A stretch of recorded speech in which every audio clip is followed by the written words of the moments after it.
Hello, and welcome to Cosmic Dream Sanctuary. This is a case study on Sandra, alien abduction, consent, and forgiveness. Sandra is a brave, kind, open, and joyful woman. She is courageously sharing her story so that it may help others.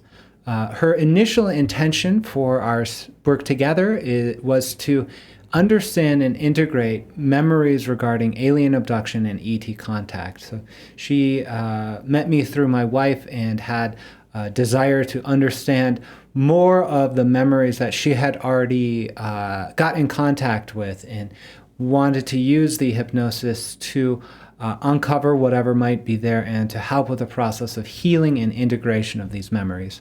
The hypnotic interactions we had were one regression hypnosis session, I would say in the style of depth hypnosis and informed by quantum healing. This was a one-time session, unlike with the depth hypnosis practice we do 3 sessions. It was rather about 1 to 2 hours as opposed to the 3 to 5 hour experience with Beyond Quantum Healing. So the involved phenomena include alien abduction in the style of hybrid mother, genetic harvest, and experimentation. So this is really the kind of quality of scary abduction that we have heard about in media and things like that.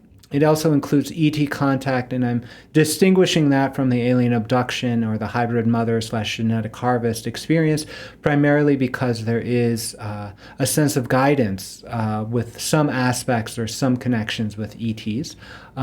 There is an experience of missing time, meaning that the experiences with the ETs, with the aliens, were not necessarily remembered. There was a sense of unexplained events and things like that, and so that's what I mean by missing time. Synchronicity, so these are synchronicity. I simply say that because our meeting together, Sandra and my meeting, was very synchronistic. It was very, it felt guided, in fact, and my my wife went out of her way to do something uncommon, and that brought her into contact with Sandra, who was actively looking or considering working with hypnosis. So it was a very synchronistic or serendipitous meeting. It also includes higher self-guidance. So that is in part of the guidance, and she also connected in with higher self-guidance in a very strong way. And finally, healing and forgiveness. This is one of the most exciting aspects of the regression. It does provide a lot of information and context as to what is happening in this world, but ultimately it needs to come back to the healing and forgiveness, and Sandra has embodied that in an exemplary way. The outcomes for this session were the integration and understanding of memory.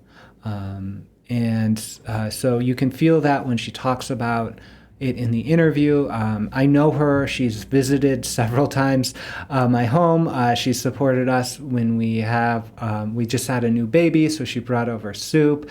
And so you really do feel a sense of integration. I feel a transformation in her presence, even from the moment we first met. It was all very much focused on the experience, and now it's very much deepened into her own joyful, blossoming presence, and it's really wonderful to see and experience. The outcomes also include forgiveness and healing related to the experiences. So oftentimes we get stuck in the fact that these experiences are hidden from us, these experiences are victimizing of us or something like that. But she really does move through that in a very graceful and inspiring way. It's provided an understanding of consent boundaries with the related ETs.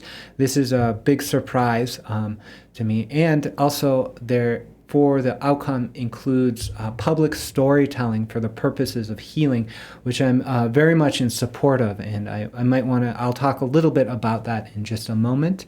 But she got in contact with a man named Robert Earl White even before the hypnosis session to discuss her story and things like that. And he invited her to come forward and speak on her story. And that is when she decided to work with a regression hypnotist to get more information. in order to, present more information, that sort of thing. And so that's really what we did. I can say with full integrity that it is not fame-seeking or attention-seeking, much rather it is for the purpose of healing, and that's really important to note. Some observations here, I'll talk through that, is synchronicity and setup of story. So my personal experience is that this feels very much in alignment. Some people might even see the, hand of spirit or luck or whatever. But this has an element of strangeness to it, meaning that my wife was inspired to go to Uncommon Place where she met Sandy. Sandy then got in contact with me. I decided to go to an event kind of out of characteristic to me where I was able to have a full consultation with her. We were able to schedule a session and right before her conversation with Robert. And so all of those things, actually, if you know anything about hypnotists and scheduling of sessions, that it's really is hit or miss as to whether or not people show up because of the nervousness that they may experience around regression hypnosis. Oftentimes there's sometimes a little bit of a dance in order to get it scheduled and to show up, because that part of yourself that doesn't want to deal with those things is sometimes sabotaging of those scheduling. She wasn't like that. She was diving straight in. So the session itself felt really perfect, actually. It felt guided, and so I simply need to talk about that as my experience, and we'll talk about that in the case study interview coming up. One observation that I'd love to make is a sense of forgiveness from a place of freedom. So she went ahead and she had the regression experience. She discovered more and more information as to what happened and was given an opportunity to forgive these things in order to move on for the purposes of healing, and she chose to do that. And so that is really liberating. And I would say that any forgiveness, really, we can forgive things in general, but it's really helpful actually to know what happened and to feel the emotionality that is associated with those events in order for the forgiveness to actually be real. Because if we don't feel what we felt during those experiences, part of us is locked away. And that part of us actually can't do the forgiveness. That part of us that's locked away, that doesn't want to remember, can't forgive, can't move on. So that's really one of the principles here that I would like to bring forward. Again, we'll talk a little bit about that in the interview. Another observation is around consent principles, and I personally think that this message is the core of what the regression is about. Actually, why there is a public storytelling aspect to it is to communicate and to be an example of both healing, right, but also of demonstration of consent principles. So one of the things that she discovers in the regression experience is that she participated or was abducted into a medicalized sort of hybrid mother program, and genetic harvest is another word we might use for that. This is an understanding that some of the ETs, there's many out there, just like there's many types of people, there's many nations on Earth, there's many planets in the galaxy, there's many ETs visiting Earth, and some of them have an agenda that is, let's say, difficult to relate with. And some of those ETs, as we understand through the secret space program narratives, through some of the disclosure narratives, is that there was a deal with our government leaders, right? They said, our government said, no, they said, you can abduct our populations, right, if you give us some technology. And so we discover in this regression that she was abducted by some of these aliens that got permission to actually do this by our government.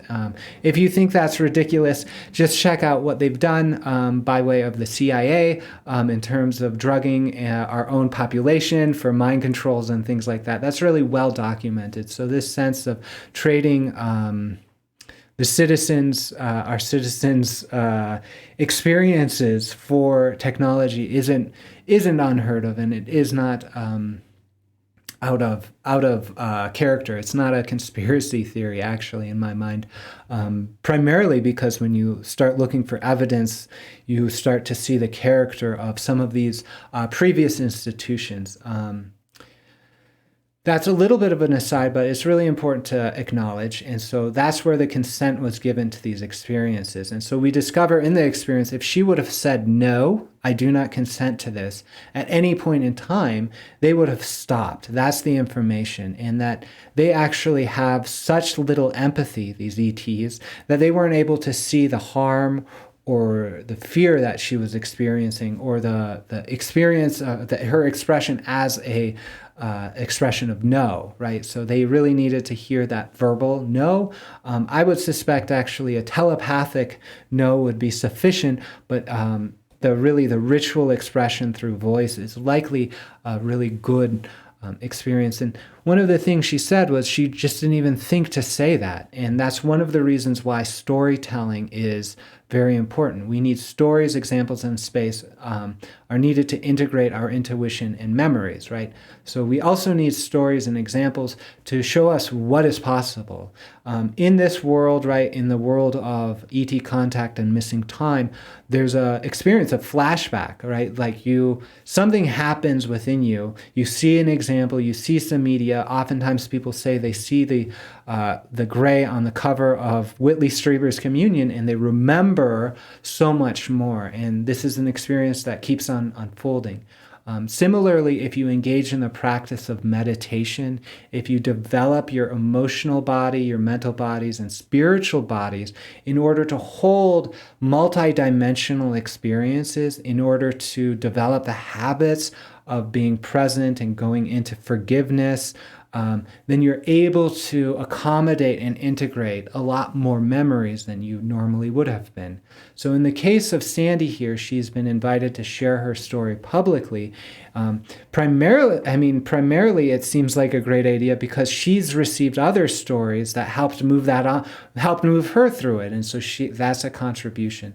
I know that's very effective. And I think this expression around consent boundaries can really serve a large number of people in understanding that they are not passive victims, that there is a way to understand these interactions and to express your intention about how to engage with the phenomenon of ET contact and alien abduction. So that's a really important thing to observe.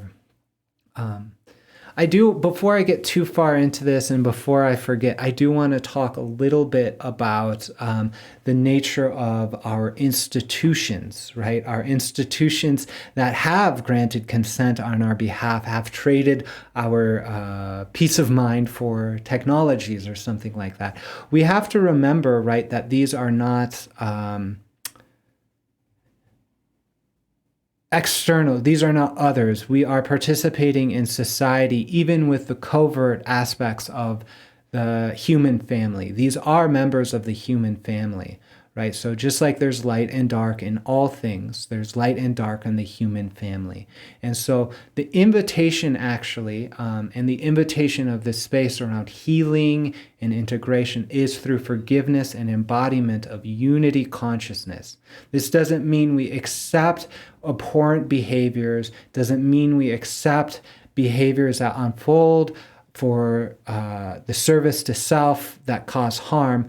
We do not tolerate those things, but we don't attach ourselves to an experience of othering of anyone, because we understand that at the higher densities, at the higher dimensionalities of our consciousness, that there is a field of unity consciousness that will accommodate both the light and the dark expressions of source consciousness as expressed in the third and fourth density, right? This is where the light and the dark happen, third and fourth densities. When we get into the fifth density, and we're talking about ascension, we're talking about unity consciousness, we go through the rite of passage of forgiveness, and that can feel like a ritualized death experience if you've been victimized by these programs, primarily because you have to die to your attachment to your identity as a victim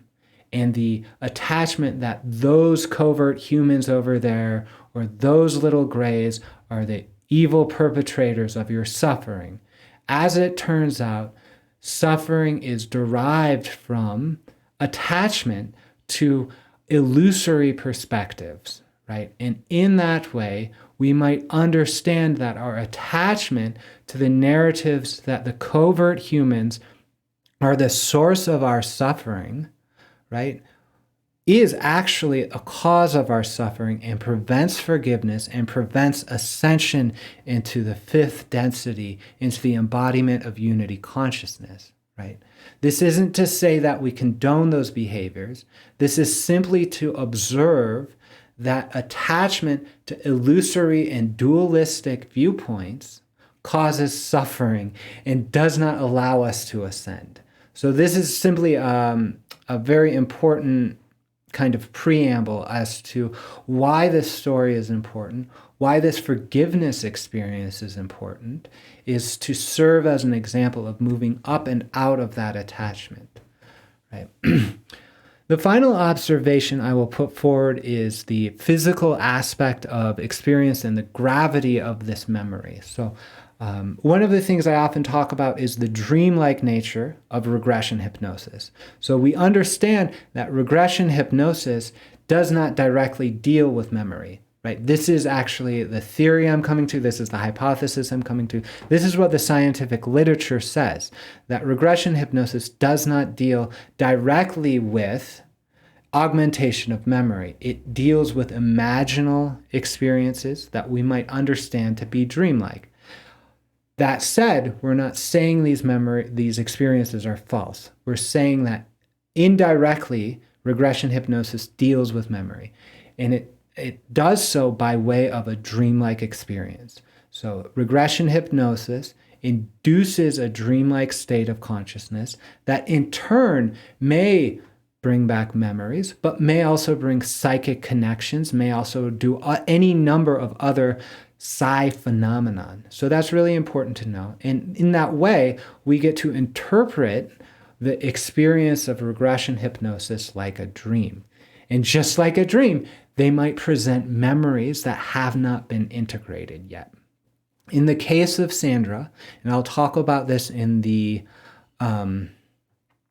case study interview, is my own personal interpretation of this story, I had to go on a little bit of a process to expand my own mind into realizing that, wow, she really had these experiences, right? This is not an imaginal in the way of dreamlike experience like I've had in terms of my own contact experience. Most of that has been through real dream experiences that are perhaps even hyper-real.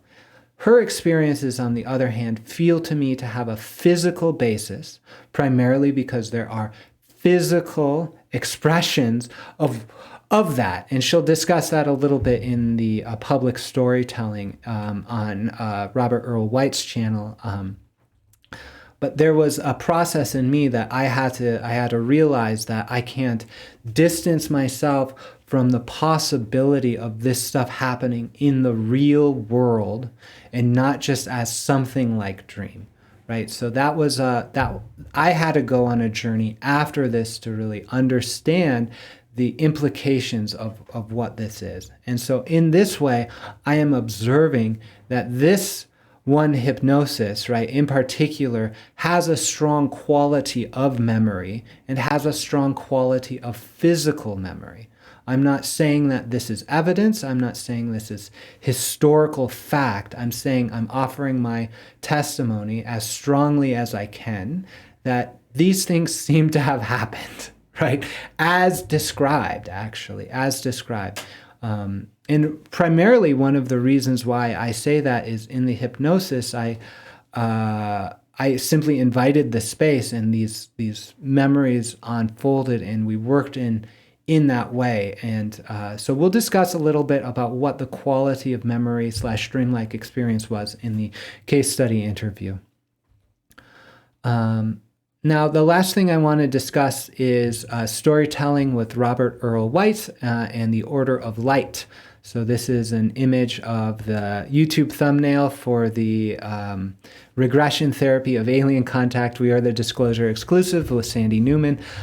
So she is sharing her story. She is sharing the video of the regression. She has participated in an interview with Robert Earl White and is really sharing this story and stepping up to share this story as an example for healing, right? So I say this is a really great idea. I think it's really important to share our stories. I've shared my story as a way, and I've shared hypnosis I've undergone in order to understand what it is like to ask a client to do this. I'm not asking her to do this. She has done this, and I'm supporting this process in simply offering this case study, offering theoretic foundations to be as communicative as I can about the nature of this experience. So if you're curious about the hypnosis session, if you're and her experience and the talk about what this actually implies in terms of disclosure, please do check out Robert Earl White's Order of Light. The Inside Look, Regression Hypnosis of Alien Contact with Sandy Newman. So how this works, right? How this works is, this is hypnosis. I want to talk about regression hypnosis and case studies before we really dive into the case study interview. I want you to know that my services are an invitation for a co-participatory journey into the unknown for the purposes of healing, insight, and transformation. As you notice, I don't say for the purposes of memory, right? For the purposes of generating evidence, because this isn't actually the case, right? So the reason why we focus on healing, insight, and transformation is that is actually the domain of dreams. And hypnosis is actually very similar to dreamlike experiences. And so in that way, we are going to have an experience that is unique, that is subjective or intersubjective. I say it's co-participatory because there's no way to be objective as a hypnotist, right? We know that much communication happens non-verbally.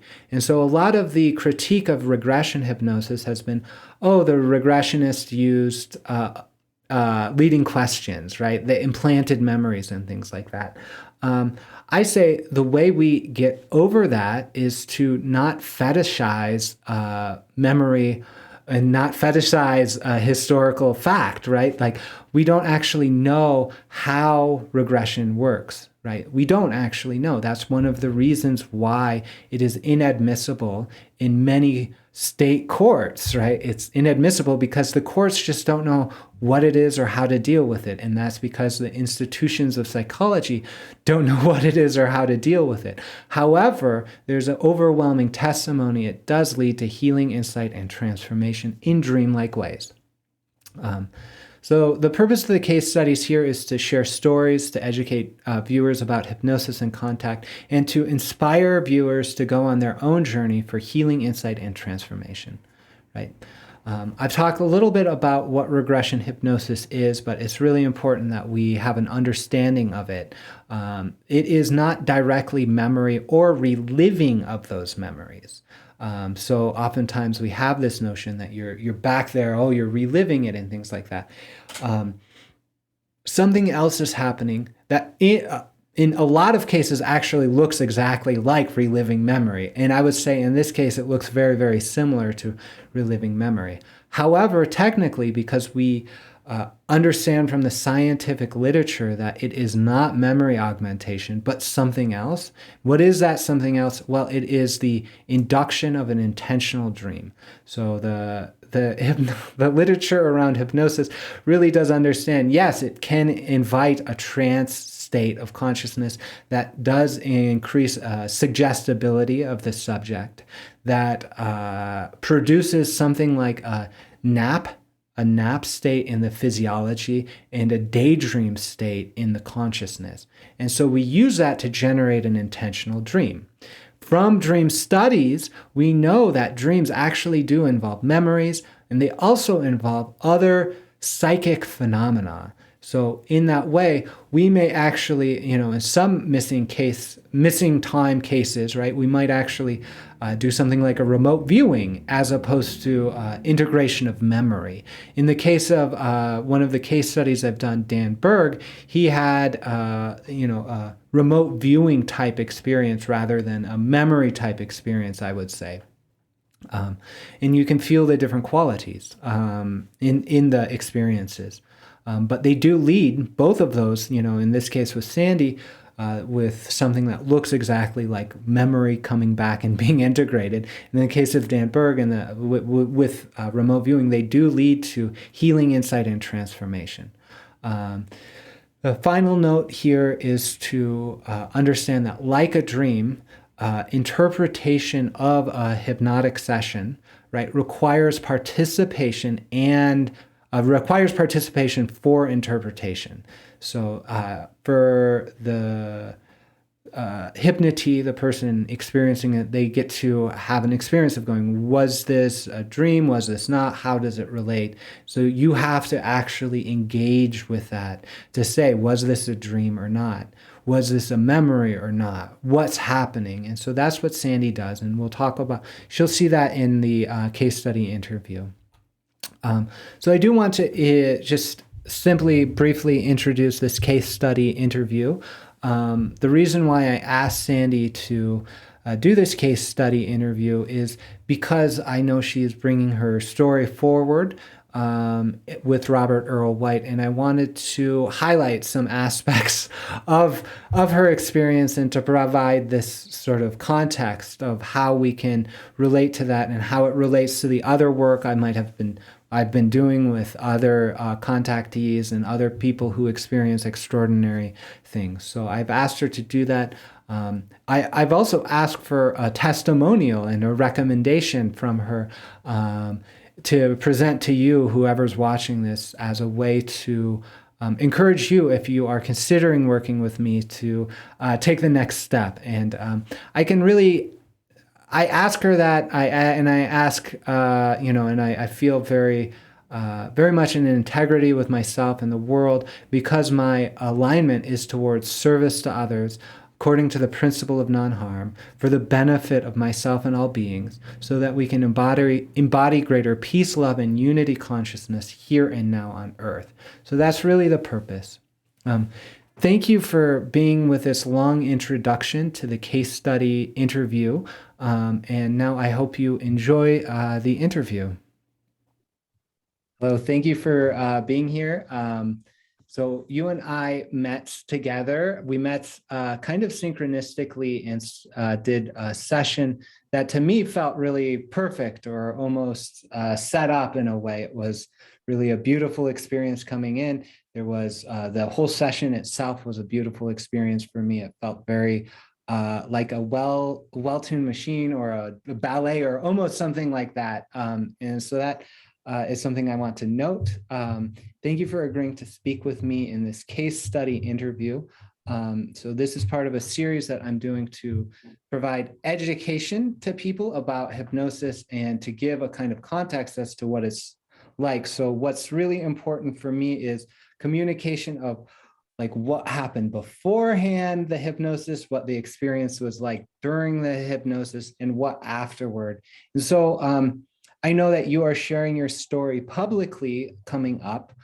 So we don't actually have to get into a lot of the details around what the story was, but really I'm inviting that sense of communication of like where you were, how it was, and where you are. So why don't we start off with how we met and any observations around that. For me, it was sort of by way of my wife, and she was like, this is meant to be, because she went out of her way, but based on an intuition she had about going to a place. But what was that like for you? Well, I had reached out to the gentleman who's got a show, Robert White's show. Yep. And I, for the first time publicly, talked about my experiences. And there's been a lot of them. But after talking to Robert, it got me kind of thinking about all of these experiences. And he sort of alluded to tell me that he thought that this had happened to me a lot more than one. And it made me decide that I wanted to maybe have hypnosis to find out, why is this happening? If it's still or if it was happening, is it still happening? I really wanted to know that.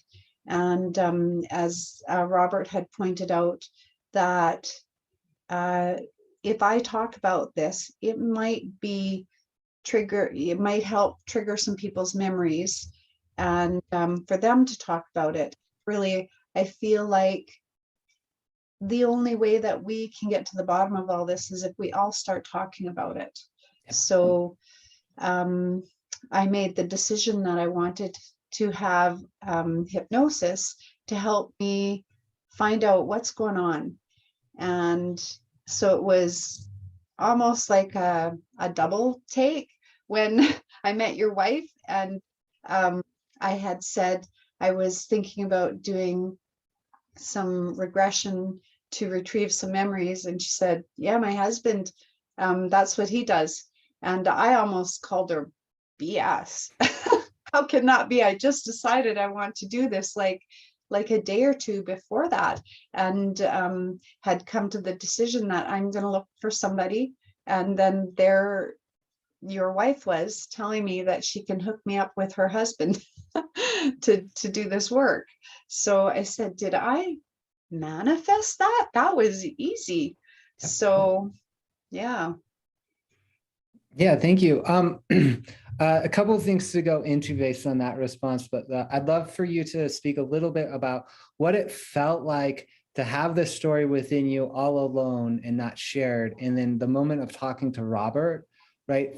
For me, I observed there was a sense of, well, I'll let you say about your emotional experience, and then I'll offer any observations if you'd like. But yeah, sure. What was that like? Well, before, I mean, I watched an episode of something that Robert had posted.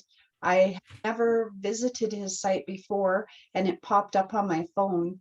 And so I watched this thing that he had put out, and I don't even know what made me decide that I would like to share my story with him. But I realized that he was doing work on extraterrestrial, and I thought, I should just share with him. He's used to hearing about this stuff, so maybe I won't feel so odd or feel so judged to share with somebody. I think he's probably the first person that I'd come across that was actually somebody I could talk to about it. And in all these years, I mean, I may have come across other people. I don't think so, though. Yep. Yeah. So the thing I want to observe is the like my own impression of you. I've met you before the hypnosis session, but after you spoke to Robert, and you had a lot of stuff going. There's a lot of stuff going, a lot of memories, a lot of feelings, a lot of things like that. But the feeling I had was like stepping into your skin, stepping into your own skin, like water into a dry sponge sort of thing. Like there's a lot of activity, but it was like, wow, you're grounded, you feel present, it feels joyful, there's a greater capacity.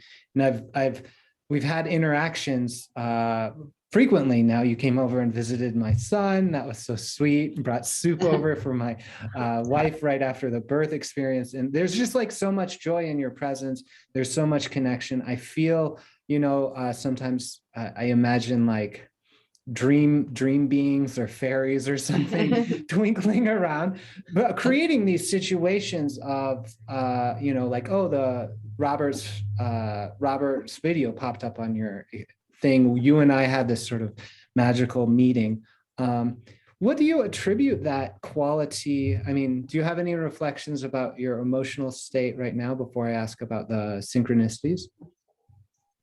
My emotional state, I have felt that for the last while. I can't say exactly how long, but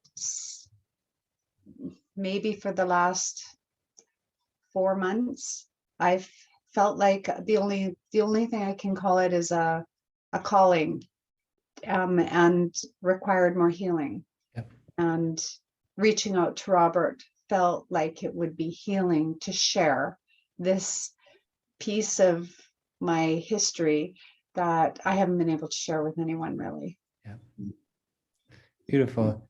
So speaking a little bit about those like synchronicities or those that kind of magical encounters, what would you attribute that to? I mean, the manifestation process, is it guidance, is it good luck? Yeah.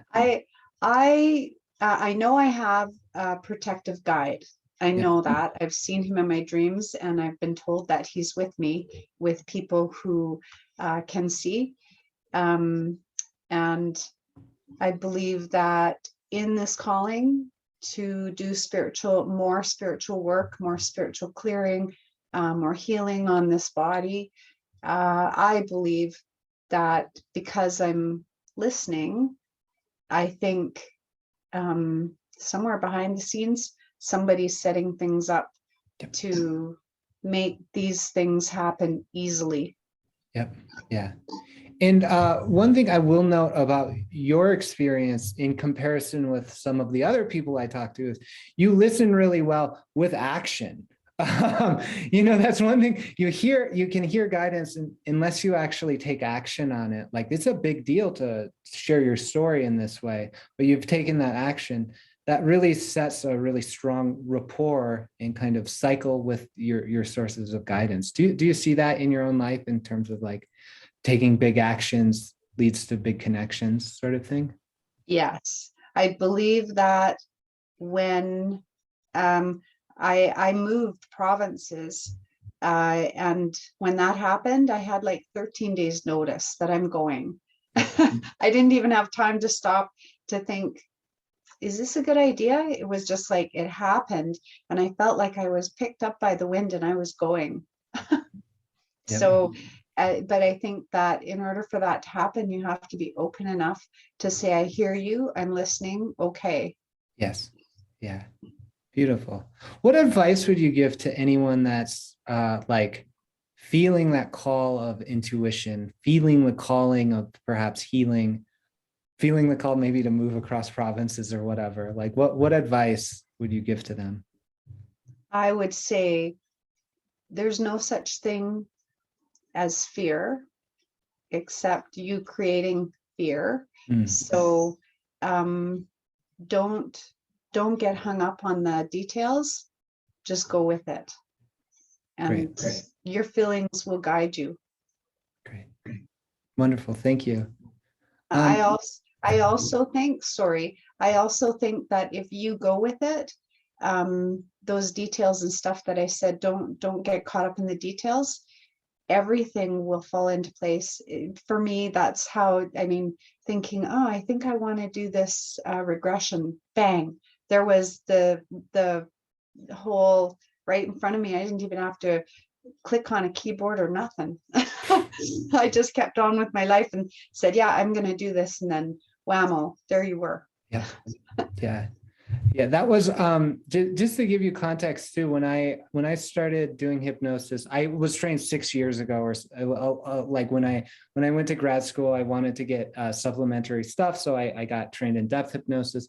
But then a year and a half ago or so, I was like not fully activated in my path or passion and stuff like that, I got to a point where I said, you know what, I'm done with that. I'm just going to pray to be of service to others in alignment with my destiny and desire, which is explicitly to work in this field of supporting people, of contactees, of helping do the missing time regressions and things like that. I really wanted to do that. And immediately after that, I found guidance in my ear. I literally just followed to someone who had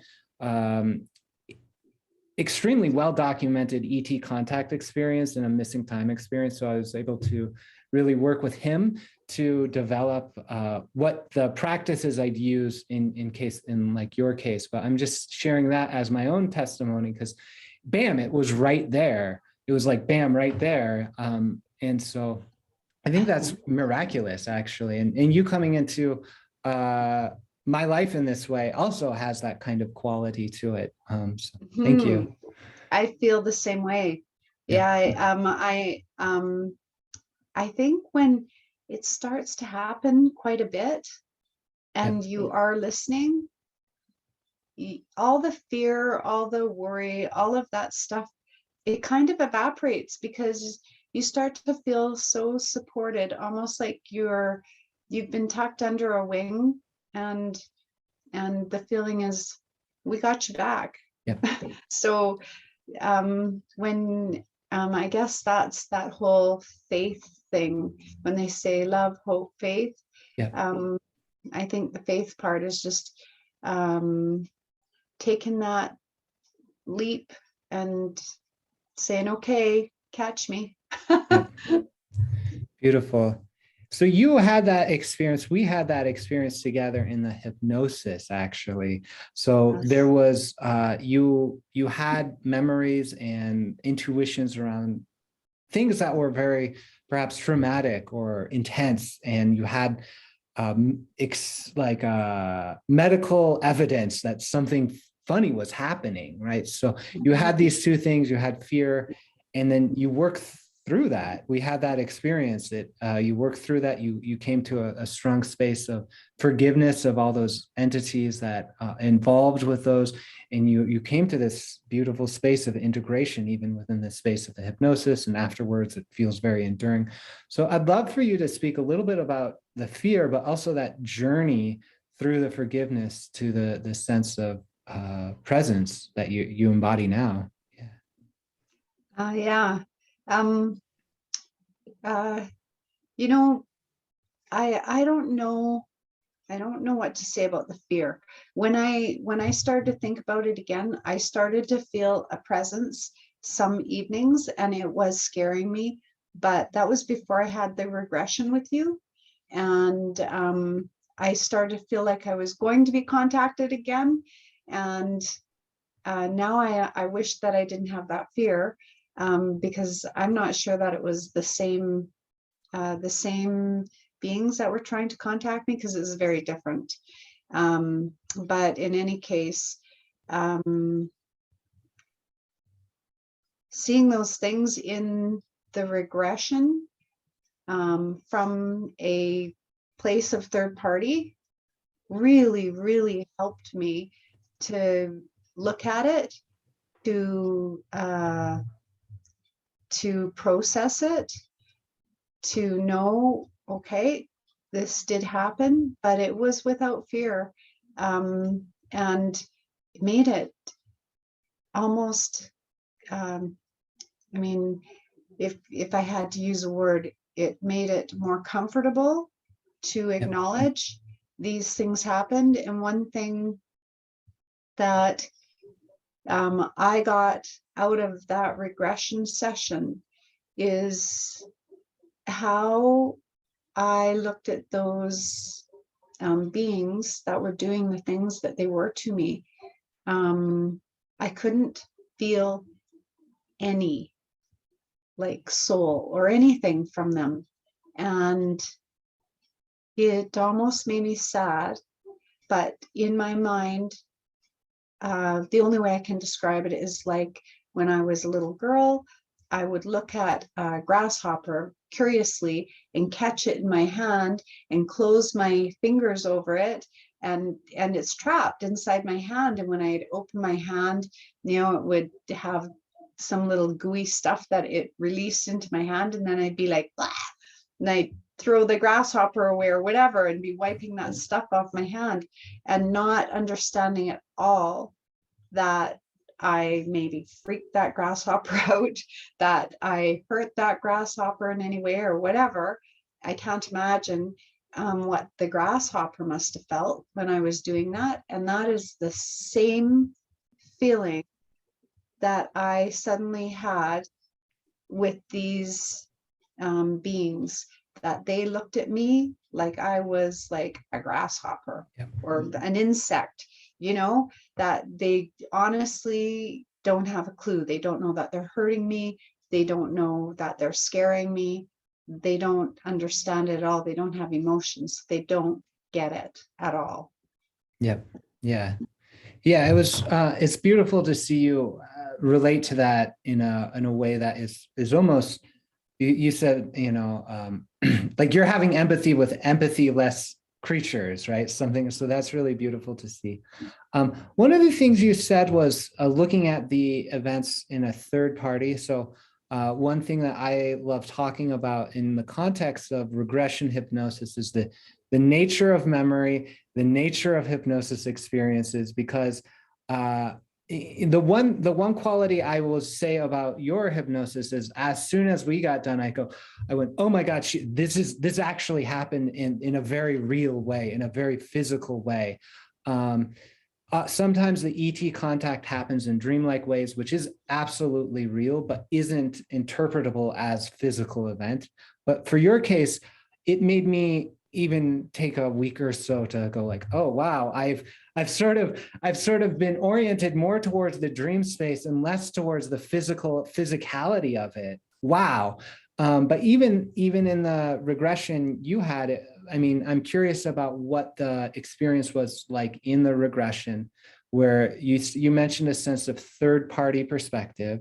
I know we moved back and forth between things like memories, dream experiences, navigating in and out of those spaces. So it's not like the movies where you get hypnotized by a moving watch and then you're like, oh my God, I'm back in here, and you can't tell the difference between whether or not you're awake or back then or whatever. So I'd love if you could speak about that quality of being in that third party perspective in something that's like a dream, but like also really tied to these experiences that in my body made me go, these are all very physical events or whatever. So yeah, I'll let you take it from here.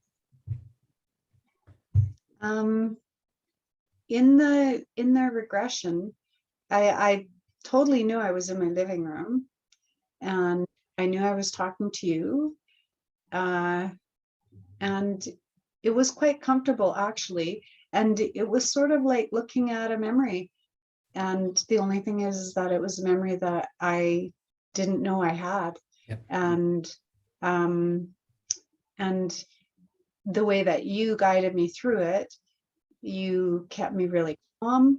You seemed to take it really super slow, so that I had lots of time to take in the memory of where I was and what I was doing. And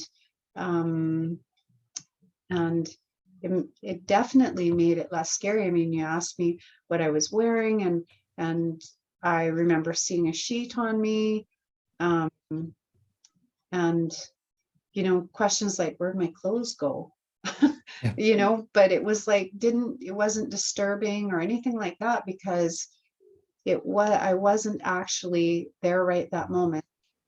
I was just kind of observing things that had happened, and it made it easy for me to see what's going on. It was almost like I wanted to see, what did you do? All these things, seeing wires all going into my fingertips and going into all over my body, and all of these things. It sounds so disturbing, but I was kind of detached from it, almost like I was watching a movie.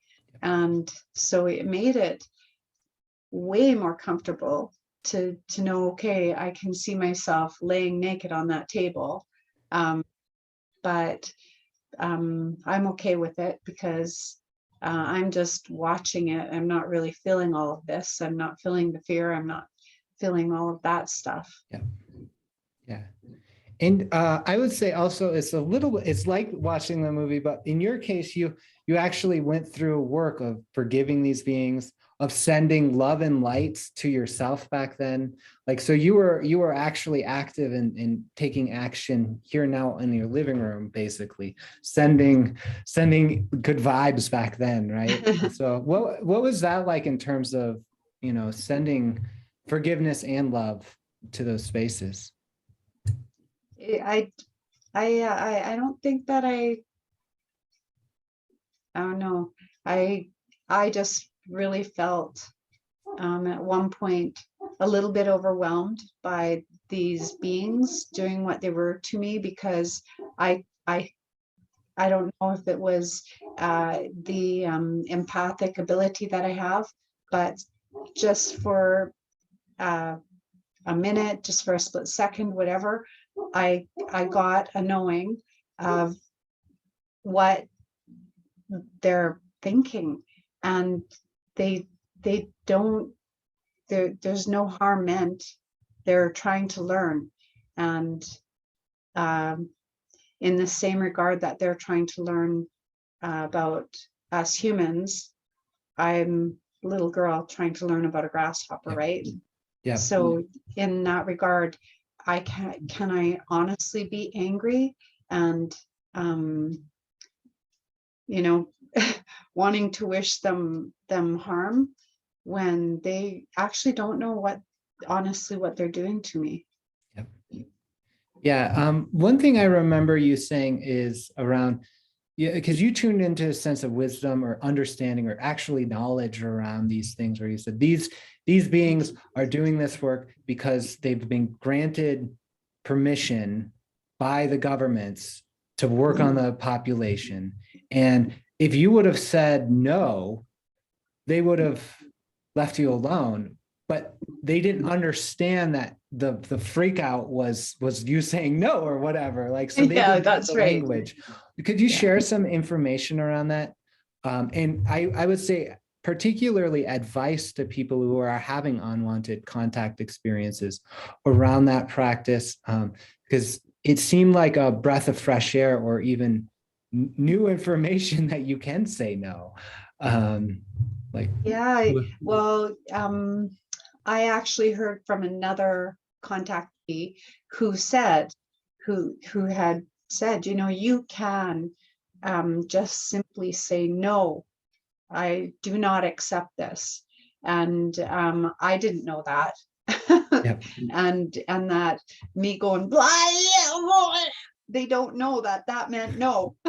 yeah, um, so for anybody who thinks that this is happening to them, you can very clearly and very loudly say no.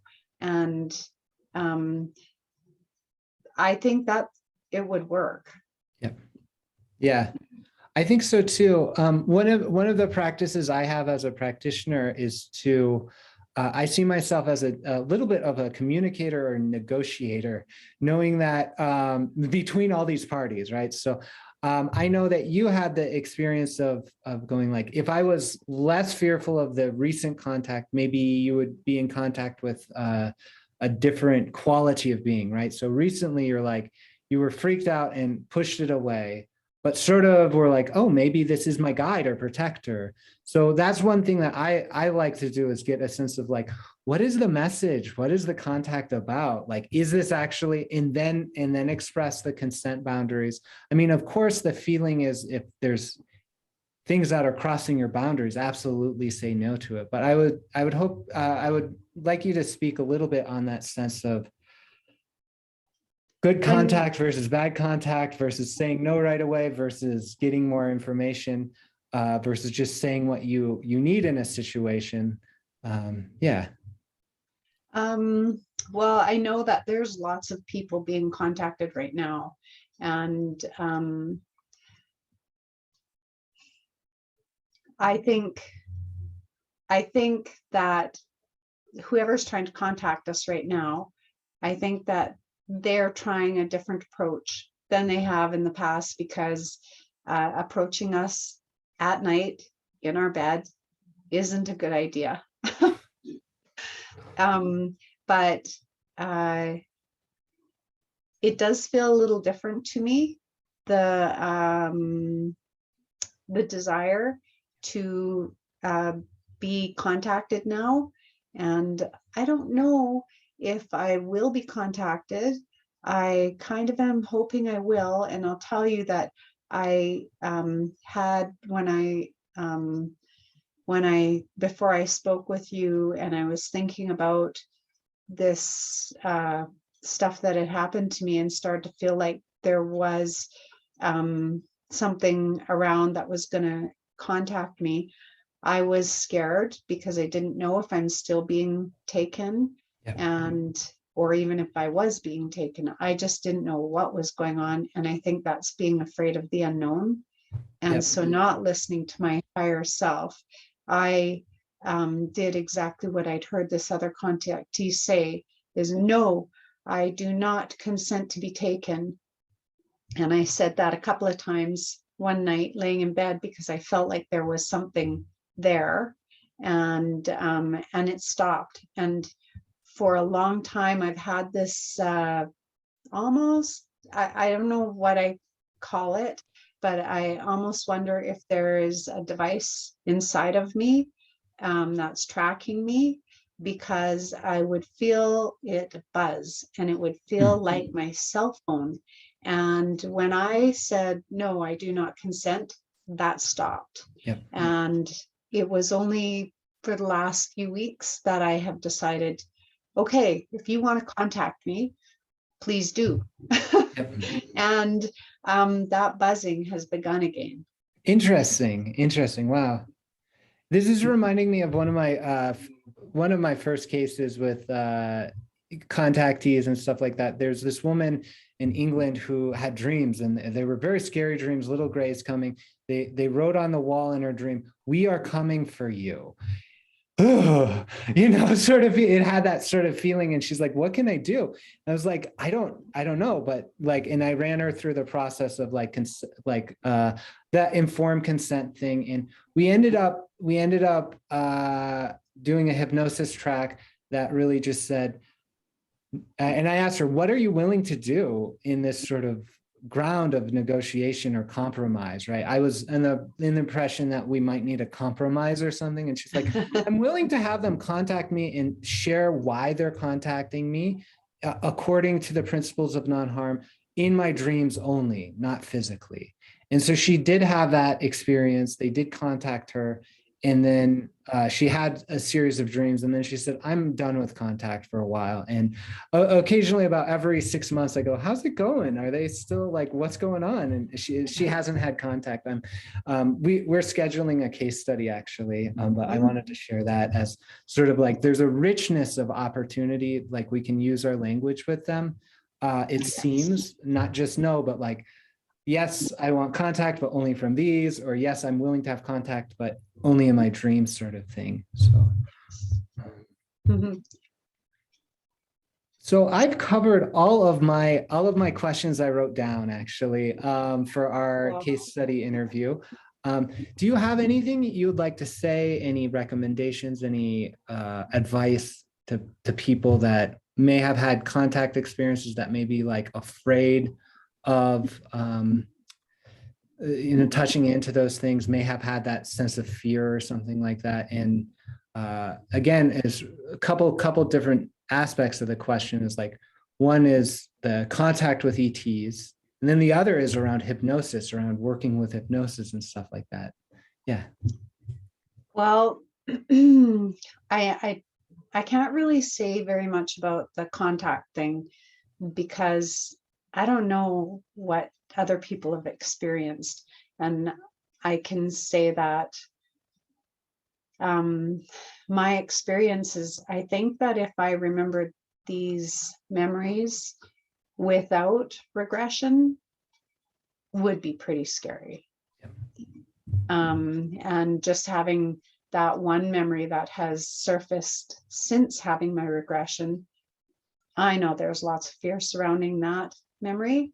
And I don't know if it's the shock of knowing that there's more that I haven't retrieved, that becomes emotional, and having to sit down and have an emotional breakdown about it.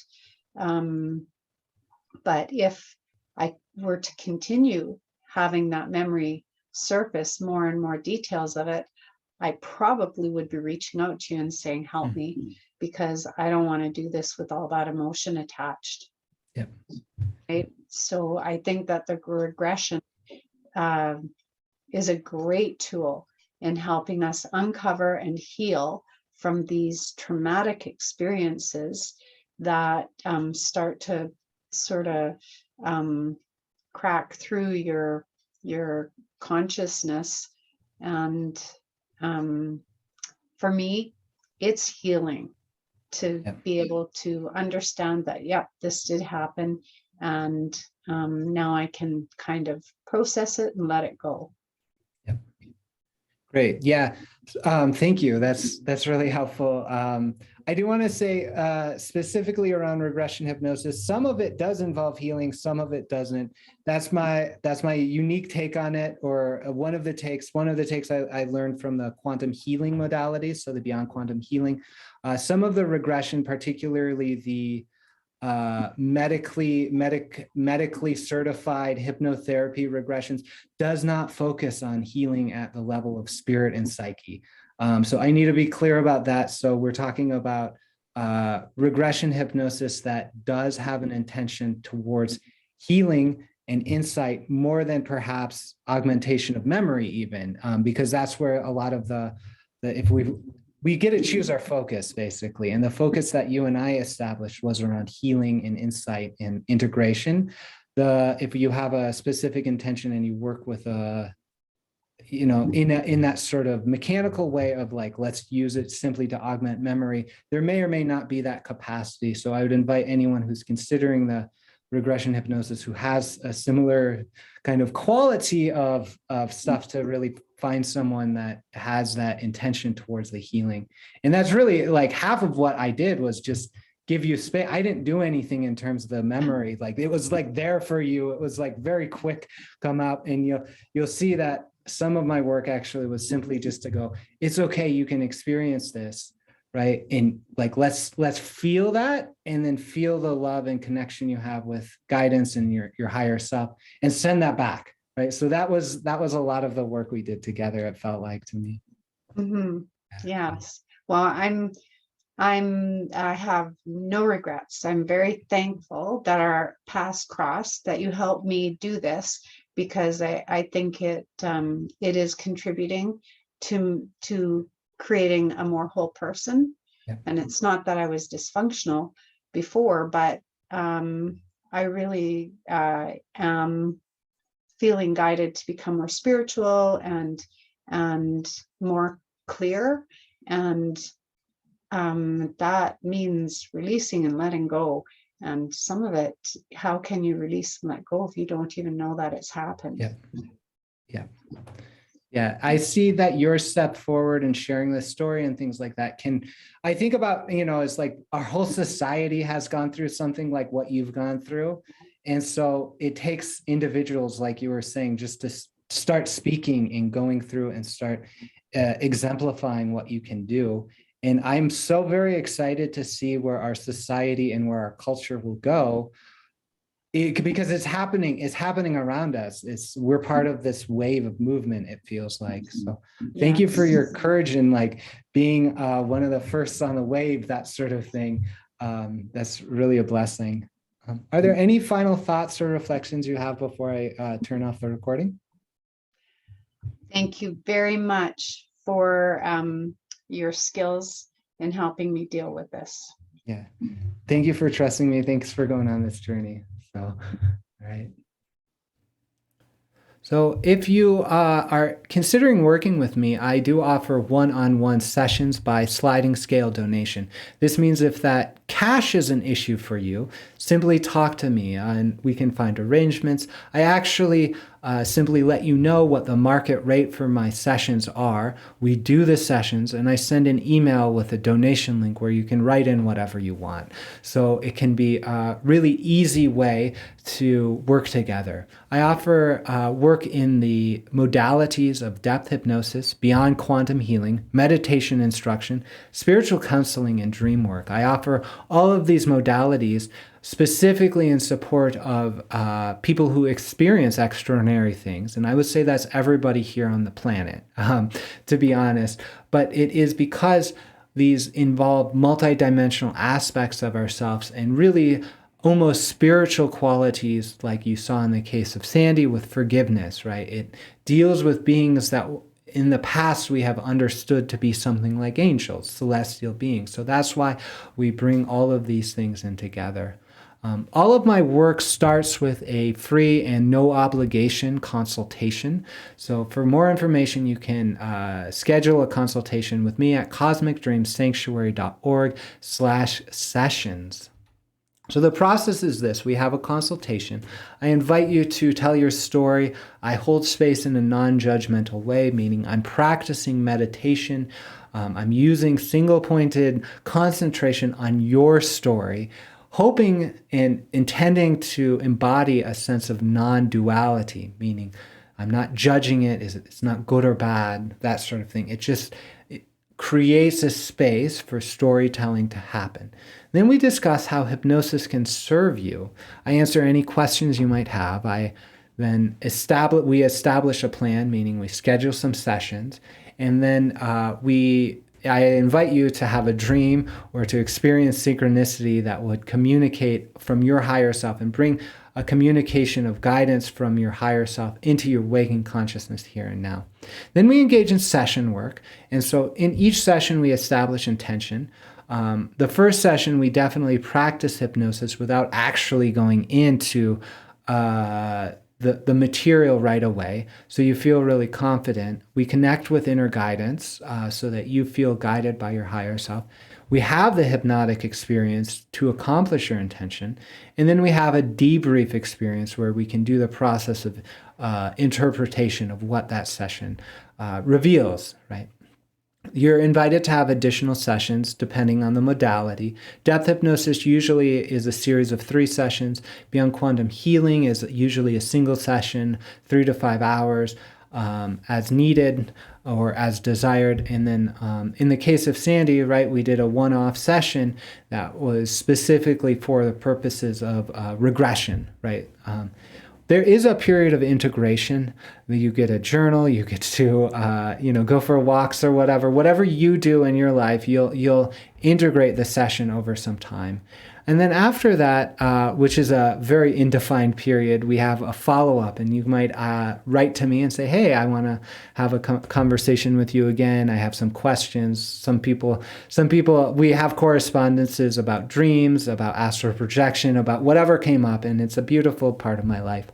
And then if needed, we will schedule more sessions then, or if desired, we can do a case study interview, which is one of my new favorite parts of this practice.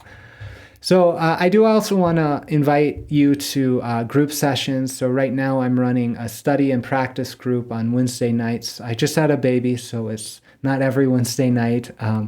The next one actually will be on missing time, so that's relevant. And we deep dive into a hypnosis and dream topic, and I provide historical context, I provide theory around it, and then we have a practice of actually doing it.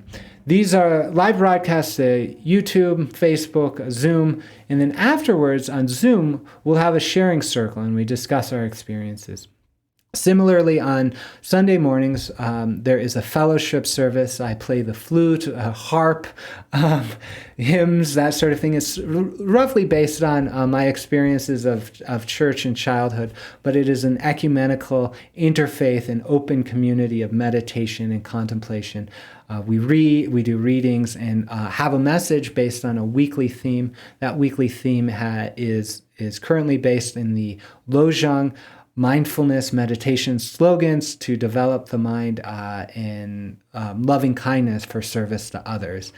So that's on Sunday mornings. For more information, you can go to cosmicdreamsanctuary.org/groups. And finally, I just want to let you know all the ways you can stay in touch with me. You can go to the website, cosmicdreamsanctuary.org. You can find me on Facebook. You just search for Cosmic Dream Sanctuary. Well, on YouTube, again, just search for Cosmic Dream Sanctuary. There's a lot of material there on YouTube, so I invite you to check that out. There's self-hypnosis. There's recordings of the live groups that are a really strong resource for you to explore what hypnosis is and how it works. You can sign up for the email newsletter at the bottom of cosmicdreamsanctuary.org, and I use that to let you know what the upcoming sessions are, the group sessions and one-on-one session availability. And then finally, you can simply just email me at cosmicdreamsanctuary, Daniel at cosmicdreamsanctuary.org. So with that, thank you for being present in this experience. Thank you for considering working with me. Thank you for considering opening up those doors within your own heart and mind that might lead to some scary experience or that you may have been afraid that lead to a scary experience. And I invite you to follow the example of Sandy, to go through that door, really, and to encounter what might feel like a nightmare in order to encounter yourself, whatever parts of you were stuck in that experience, in order so that you might forgive all aspects involved, so that you can be free and enter into this next phase of emergent consciousness on the earth. How beautiful is that? It's up to each and every one of us to do this work of forgiveness and of ascending our consciousness with peace, love, and unity consciousness. So with that, again, thank you so much for your consideration, and many blessings to you.